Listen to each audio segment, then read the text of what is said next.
अस्सलामुअलैकुम। आज जो हम स्टार्ट करने जा रहे हैं वो ड्रग एक्ट 1976 है। ड्रग एक्ट 1976 11 मई 1976 को इशू हुआ था। An act to regulate the import, export, manufacture, storage, distribution and sale of the drug. ये ड्रग एक्ट 1976 बेसिकली ड्रग से related import, export, manufacturing, storage, उसकी डिस्ट्रीब्यूशन और उसकी सेल से रिलेटेड है। इसका चैप्टर 1 है वो इंट्रोडक्टरी। इंट्रोडक्टरी में सेक्शन 1। ड्रग एक्ट 1976 को पढ़ने से पहले हम कुछ चीज़ें इसमें क्लियर कर लेते हैं कि इसमें सेक्शन क्या होता है, सब सेक्शन क्या होता है, क्लॉज क्या होती है और सब क्लॉज क्या होती है। एक्ट को पढ़ने का एक प्रॉपर वे है। अगर हम इस तरह देखें, चैप्टर 1 में इंट्रोडक्टरी है तो इसमें देखें जो 1 डॉट बोल्ड में लिखा हुआ है, दिस इज सेक्शन। और उसके साथ ही अगर देखिए आप, सेक्शन में सब सेक्शन है। तो अगर एक 1 लिखा हुआ है, 2 लिखा हुआ है और साथ ब्रैकेट है तो it means it is sub section. साथ अगर किसी और हम सेक्शन में देख लें, अगर कोई अल्फाबेटिकल, स्मॉल अल्फाबेटिकल ब्रैकेट में लिखे हुए हैं तो it means this is clause. और जो रोमन में दिए हुए हैं विद ब्रैकेट, सब क्लॉजेस। तो इसके पढ़ने का तरीका भी यही है कि section, then sub section, clause, sub clause. तो चैप्टर 1 इंट्रोडक्टरी है जिसमें है section 1 short title, extent and commencement. This act में be called the drug act 1976 and it extend into whole of Pakistan. It shall come into force at once. तो इसका मतलब ये है कि इस एक्ट को ड्रग एक्ट 1976 कहते हैं और ये पूरे पाकिस्तान में इम्प्लीमेंट होता है। और ये जब इशू हुआ था तब से ही इसकी इम्प्लीमेंटेशन स्टार्ट हुई थी। Then application section 2 application of the other laws not varied. The provision of this section in addition to the and not in derogation of Dangerous Act 1930 and any other law for the time being in force. इसका क्या मतलब है? इसका मतलब ये है कि drug act 1976 या ड्रग एक्ट 1930 ये उस टाइम पे जितने भी ड्रग के रूल्स, जो भी ऑर्डिनेंस वगैरह हैं, ये उनकी इम्प्लीमेंटेशन को, उनकी लीगैलिटी को अफेक्ट नहीं करेंगे। Section 3 है definitions. In this act, unless there is anything dependent in the subject or contest, clause A है adulterated drug. Adulterated drug means a drug. तो adulterated drug मतलब ये है कि देखिए, अगर आप अपने प्रीवियस कॉन्सेप्ट को रिकॉल करें, adulterated drug मीन्स कोई चीज ऐसी जो इसमें मिक्स है, मिलावट है, यानी वो प्योर फॉर्म में नहीं है। तो इसकी clause, sub clause 1 which consist in whole or in part of any filthy, putrid, decompose substance or which contain any foreign matter, vermin, worm, rodent or insect. इसका क्या मतलब है कि कोई चीज अगर एक ड्रग में कोई फिल्दी है यानी खराब हुई भी है, कोई ऐसी चीज उसमें अगर कंटेमिनेटेड है, कोई कोई इंसेक्ट है, कोई वर्म है, कोई रोडेंट है जो उसमें उस सब्सटेंस में डिकम्पोज सब्सटेंस है, कोई ऐसी चीज जो उसमें मिली हुई है। Clause, subclause 2, which has been manufactured, packed, or held under unsanitary condition whereby it has been contaminated with dirt, filth, or any foreign matter, or whereby it may have been rendered injurious to health। यानी कि उसकी packing के दौरान या उसकी manufacturing के दौरान कुछ अनसैनिटरी कंडीशन रही है, जिसकी वजह से कोई डर्ट हो गई, कोई फॉरेन मैटर हो गया, कुछ ऐसी पुटिश सब्सटेंस जो कि उसमें मिक्स हो गई और साथ क्या करे वो इंजोरियस टू द हेल्थ, जो हेल्थ के लिए नुकसानदेह है। Subclause 3, the container of which we releases any poisonous or deleterious substances which may render the content injurious to the health। इसका मतलब ये है जिस कंटेंट में वो पैक की गई है, या तो वो ड्रग का कंटेंट या जो उस कंटेनर का कंटेंट है वो उसमें रिलीज हो रहा है टाइम टू टाइम, जिसकी वजह से वो पॉइजनस और हेल्थ के लिए हैजर्ड है।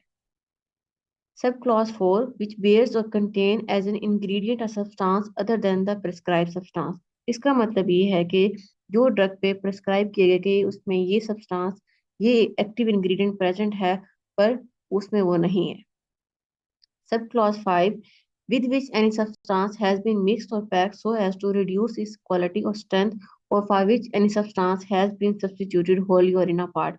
इसका मतलब ये है कि एक कोई ऐसी चीज, कोई बाहर का, मतलब अगर फॉर एग्जाम्पल कोई ड्रग है, उसमें मतलब मिलावट की गई है, जिसकी वजह से या तो वो कम क्वांटिटी है या उसकी ज्यादा क्वांटिटी है, उसको या पूरा ही रिप्लेस कर दिया गया। यानी अगर एक क्वांटिटी है उसमें 50 mg या 100 mg, उसके लेबल के अकॉर्डिंग मेंशन है कि उसमें इतनी है, लेकिन अकॉर्डिंग टू द जो भी उसकी फर्दर इंस्पेक्शन या जो भी उसकी टेस्टिंग वगैरह हुई, उसके अकॉर्डिंग क्या है कि इसमें नहीं है।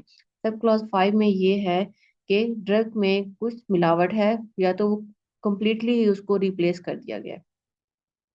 Then comes clause B, appellate board. Means the board constituted under section 9। हम इसको सेक्शन 9 में देखेंगे कि एपिलेट बोर्ड क्या है। Then clause C, batch means a quantity of any drug produce during a given cycle of manufacture.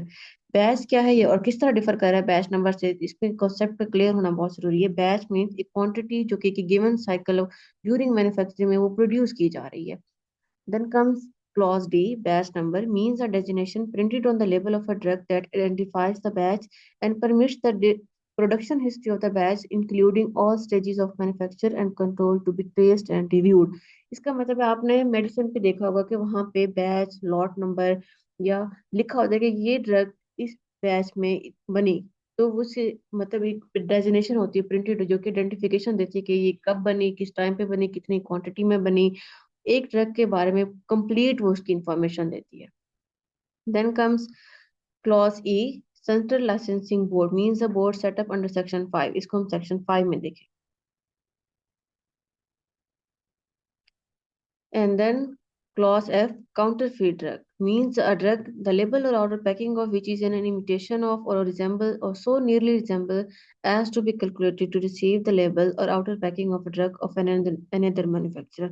अब इसमें counterfeit का क्या मतलब? काउंटरफीट का मतलब है नकली, जाली। यानी एक आप ड्रग है जो मार्केट में ऑलरेडी है और वो अपनी ओरिजिनल है, जैसे फॉर एग्जांपल कह लेंगे ऑगमेंटन है, मोक्सिसिलिन है, या कोई और सिरप है, कोई टैबलेट है, कोई मैन्युफैक्चर है, आप उसके कंपटीटर बनते हैं जाली। मतलब इस तरह से कि वो अपने ओरिजिनल आप उसकी जो भी है उसमें लेबल है, उसकी क्वांटिटी है, आप मतलब उसकी स्पेसिफिकेशन है, सब कुछ आप मेंशन करते हैं, पर वो एक नकल आप उसकी वो करते हैं, लेकिन वो ओरिजिनल नहीं है। ये काउंटरफीट में मतलब जाली नकली दवा यानी ओरिजिनल नहीं है, अपने कंपटीटर या उसके कोई भी अगेंस्ट कुछ भी मतलब आप ड्रग को मार्केट में लेके आते हैं। Then clause G, drug includes, ये ड्रग इसमें कंप्लीट ड्रग की जो भी स्पेसिफिकेशन है, डेफिनेशन है, ये इसमें डिस्क्राइब किया गया कि क्या क्या चीज किस पर्पस के लिए या क्या चीज है वो ड्रग कहलाई जाती है। सबसे पहले है sub clause 1, any substance or mixture of substance that is manufactured, sold, stored, offer for sale or represented for internal or external use in the treatment, mitigation, prevention or diagnosis of the disease, an abnormal physical state or the symptom thereof in human beings or animal, or the restoration, correction, or modification of organic function in human beings or animal, not being a substance exclusively produced or prepared for use in accordance with the Ayurvedic, Unani, homeopathic, or biochemical system of treatment, except those substances and in accordance with such condition as may be prescribed. Drug की सबसे पहले जो definition देगी है उसका मतलब ये है कि सब्सटेंस या मिक्सचर ऑफ सब्सटेंस जो कि मैन्युफैक्चर किया गया हो, sold, stored, offer for cell, presented for external और यू और इंटरनल यूज। मतलब कोई ऐसी मेडिसिन, ड्रग, सब्सटेंस जो कि आप इंटरनल यानी आप या ओरली लेते हैं, इंजेक्टेबल लेते हैं, या उसको आप अपनी स्किन पे एक्सटर्नली अप्लाई करते हैं, वो यूज किस लिए, यानी ट्रीटमेंट के लिए, मिटिगेशन, मतलब आपकी डायग्नोसिस में यूज हो रही है, या आपके सिम्टम्स को रिलीफ देने के लिए है, या आपका एबनॉर्मल फिजिकल स्टेट है, या आपकी नॉर्मल फिजियोलॉजी जो एबनॉर्मल हो चुकी है उसको रिस्टोरेशन के लिए है, या मॉडिफिकेशन है, कोई ह्यूमन फंक्शन है, या और एनिमल्स और ह्यूमन दोनों में ये चीज मतलब यूज हो रही है। नॉट बीइंग अ सब्सटेंस क्या मतलब है, इससे आगे वो ये बताने की कोशिश बता रहा है कि ऐसी सब्सटेंस जो कि एरोवेदिक, यूनानी, होम्योपैथिक या बायोकेमिकल केमिक सिस्टम से अगर वो मैन्युफैक्चरिंग की गई है या ट्रीटमेंट के लिए वो बनाई गई है, तो वो जो उनकी ट्रीटमेंट है चाहे उनकी मैन्युफैक्चरिंग प्रोडक्ट है, तो वो ड्रग में इंक्लूड नहीं की जाएंगी अनलेस उनको स्पेसिफाई ना किया जाए। Then subclause 2, abortive and contraceptive substances, agents, devices, surgical ligatures, sutures, bandages, absorbent substance, disinfectant, bacteriophages, adhesive plasters, gelatin, capsules, antiseptic solution। अब यही चीजें भी सारी ड्रग कहलाएंगी जिसमें अबॉर्टिव कंट्रासेप्टिव सब्सटेंसेस भी हैं, कोई सर्जिकल लाइगेचर्स हैं, बैंडेज हैं, एब्सॉर्बेंट कार्टन हैं, डिसइंफेक्टेंट हैं, बैक्टीरियोफेजेज हैं जो कि बैक्टीरियल थेरेपी के लिए या उनकी डिसइंफेक्शन वगैरह के लिए यूज किए जा सकते हैं, ये सारी चीजें drug कहलाएंगी। Sub clause 3, such substances intended to be used for the destruction or repulsion of vermin, insects, rodent, and other organism can cause, carry, transmit disease in human being or animal, or for the disinfection in residential areas or in premises in which the food is manufactured, prepared or kept or stored। यानी ऐसी medicine जो कि कीड़े मार जैसे दवाइयाँ होती हैं या इंसेक्ट को किल करने के लिए रिपल्सन होती हैं, ये सारी चीजें अगर ये रेजिडेंशियल एरियाज में या ऐसी प्रीमिसेस में जहाँ पे फूड या ड्रग को केप्ट और स्टोर किया जाए, उनकी रिपल्शन के लिए, उनको डिसइंफेक्शन करने के लिए ये सारे भी ड्रग्स कहलाएंगे। Then sub clause 4, such pesticide as may cause health hazard to the public. यानी पेस्टिसाइड जो कि इंसान को नुकसान पहुंचा सकती है या आवाम को, तो वो क्या है, वो भी ड्रग है। Then Subclause 5. Any substance mentioned as a monograph or as a preparation in the Pakistan Pharmacopoeia or the Pakistan National Formulary or the International Pharmacopoeia or the British Pharmacopoeia or the British Pharmaceutical Codex or the United States Pharmacopoeia or the National Formulary of the United States, whether alone or in combination with any substance exclusively used in the Unani, Ayurvedic, homeopathic, or biochemical system of treatment and intended to be used for any of the purposes mention in the sub clauses 1, 2, 3। इसका क्या मतलब है कि कोई ऐसी substance जो कि एक मोनोग्राफ में, मोनोग्राफ क्या होती है, ऑफिशियल डॉक्यूमेंट होती है, डॉक्यूमेंट होता है जो ड्रग की पूरी इंफॉर्मेशन को बता रहा होता है, उसकी मैन्युफैक्चरिंग वगैरह, या तो मोनोग्राफ में या किसी पाकिस्तान फार्माकोपिया में या पाकिस्तान नेशनल फार्मुलरी में या इंटरनेशनल फार्माकोपिया में या बीपी में, यूएसपी में, बीपीसी में। यानी कि अगर कोई ड्रग किसी भी इन फार्मुलरी, इन फार्माकोपियाज में या मोनोग्राफ में मेंशन है, मतलब ये वो उनकी प्रिपरेशन या कुछ भी, तो वो क्या है कि वो ड्रग कहलाती है अगर वो यूज की गई है इन सब for the purposes mention in सब क्लॉजेज 1, 2, 3, जो कि हम ऊपर पढ़ चुके हैं। अगर इन पर्पजेज के लिए बनाई गई है और इन फार्माकोपियाज या इन मोनोग्राफ वगैरह को देखते हुए, तो वो भी drug कहलाएंगी। Subclause 6. Any other substance which the federal government by notification in the official gazette declared to be a drug for the purpose of this act। अगर वफाकी हुकूमत डिक्लेयर करती है कोई ऐसी सब्सटेंस अपनी ऑफिशियल गजट में कि वो ड्रग है, तो वो भी डिक्लेयर की जाएगी drug. Then clause H, expiry date, means the date stated on the label of the drug after which the drug is not expected to retain its claimed efficacy, safety, quality or potency, or after which which is it is not permissible to sell the drug। आपने देखा होगा कि कोई medicine है, कोई drug है, उस पर एक्सपायरी डेट मेंशन होती है, तो उस एक्सपायरी डेट से पहले पहले तक आप ड्रग को यूज कर सकते हैं और वो आपकी हेल्थ के लिए भी सेफ है, क्योंकि उसमें एक प्रॉपर एफिकेसी प्रेजेंट है। अगर वो अपनी ड्यू डेट तक उसके बाद क्या होता है कि वो अपनी ड्यू डेट के बाद अपनी सेफ्टी एफिकेसी जो वो क्लेम कर चुकी है कि वो इतनी 100% है, 90% है, आफ्टर विच वो अपनी पोटेंसी उसकी लो हो जाती है, तो वो इफेक्टिव नहीं रहती और वो हेल्थ के लिए भी नुकसानदेह। Then comes clause I, expert, means a specialist through university education and experience in the relevant field। ऐसा बंदा जो यूनिवर्सिटी एजुकेशन ले चुका हो और एक्सपीरियंस हो उसको रेलेवेंट फील्ड में, तो वो एक्सपर्ट है। Then comes clause J, export, with its grammatical variations and cognate expression, means to take out of Pakistan by sea, land or air। इसका मतलब है कि कोई चीज पाकिस्तान से बाहर ले जाना, यानी एक कंट्री से, एक हदूद से बाहर ले जाना, that means export। Then comes clause K, generic name, means a non-proprietary, scientific or official name of the drug as approved by the federal government। यानी कि वफाकी हुकूमत एक ड्रग को एक नाम देती है जो कि उसका जेनेरिक होता है, प्रॉपर्टी नेम नहीं होता, बल्कि वो एक नॉन प्रॉपर्टी साइंटिफिक नेम होता है। जैसे अगर पैरासीटामोल है तो उसका वो, अगर ब्रांड्स देखे जाएं तो उसका वो कालपोल हो गया या पैनाडोल हो गया, that is Calpol, Panadol is brand name, while paracetamol is generic name।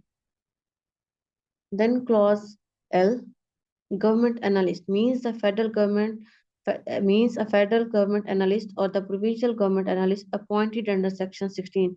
section 16 में government analyst या provincial analyst जो appoint किए जाएंगे, government analyst।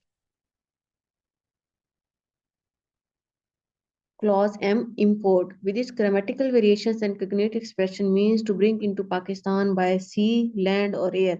यानी पाकिस्तान में कोई चीज, अगर आप कोई ड्रग है या कोई ऐसी चीज लेके आते हैं, तो बाय सी, बाय लैंड और एयर, यानी जमीनी रास्ते से, हवाई रास्ते से या बाय समुद्री रास्ते, तो वो क्या है कि इम्पोर्ट है पाकिस्तान में लेके आना। Clause N, inspector, means a federal inspector or a provincial inspector appointed under section 16। Section 16 में फेडरल इंस्पेक्टर या प्रोविंशियल इंस्पेक्टर, जिसको time to time federal government और प्रोविंशियल गवर्नमेंट अपॉइंट करेगी, वो इंस्पेक्टर है।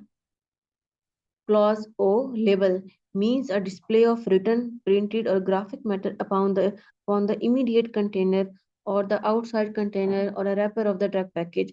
एक ड्रग है, अगर कोई लेबलिंग क्या है, means all the label or other written printed or graphic matter accompanying any drug.